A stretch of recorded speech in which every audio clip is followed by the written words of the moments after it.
नमस्कार, मैं रंजन कुशवाहा। आप देख रहे हैं भारत लाइव तक। झारखंड में बीजेपी हार कर भी जीत गई, क्योंकि जो नारा प्रधानमंत्री नरेंद्र मोदी दिए थे कि एक है तो सेफ है, इसी नारा का इस्तेमाल किया हेमंत सोरेन ने।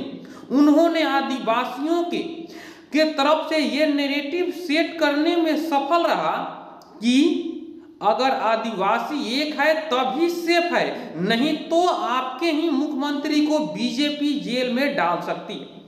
जी हां दोस्तों, इसी नैरेटिव में आदिवासियों में क्लीन स्वीप हेमंत सोरेन कर लिया, नहीं तो बीजेपी यहां पर जीत जाती।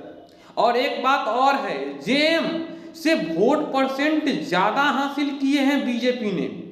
और उन्होंने जो नैरेटिव को सेट किया कि जिस तरह से बांग्लादेश से घुसपैठी झारखंड में आ रहे हैं, यह पूरा देश के लिए खतरा है, न कि झारखंड के लिए। जिस तरह से आदिवासी लड़कियों से शादी कर रहे हैं और गांव और टोला बसा रहे हैं, और इसके बाद जो चुनाव होगा उसमें झारखंड को समझ में आएगा, क्योंकि वोट परसेंट बढ़ा है। आप 2014 को चुनाव को याद कर लीजिए, वोट परसेंट बीजेपी के बढ़ा था, लेकिन वो सीट में कन्वर्ट नहीं कर सके थे। लेकिन 2019 में उसको सीट में भी कन्वर्ट किया था।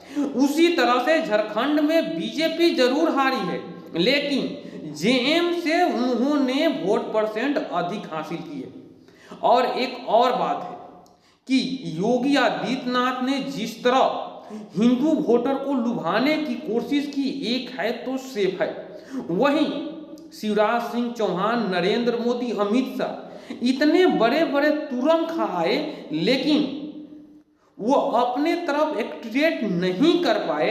ये भी बीजेपी की हार भी मानी जाएगी। जी हां दोस्तों, क्योंकि 81 सीटों के लिए इतने बड़े बड़े नेता आकर ताल ठोके, उसके बाद भी आप हार गए, तो आप में कमियां हैं। 5 साल में मुद्दा बदलेगा, लेकिन जिस तरह से वोट परसेंटेज बढ़ा है, अगर जमीनी स्तर पर काम किया जाए, और ये बात भी नहीं है कि बीजेपी आदिवासियों के लिए काम नहीं किया है, लेकिन लाडली बहन योजना जिस तरह महाराष्ट्र में काम करी, उसी तरह से झारखंड में महिलाओं के लिए जिस तरह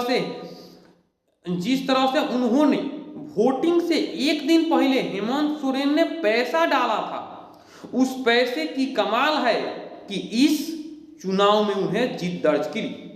जी हां दोस्तों, महाराष्ट्र में जिस तरह से लाडली बहन योजना के तहत 2100 रुपया दिया जाता है, वहीं यहां पर 1400 रुपया दिया जाता है।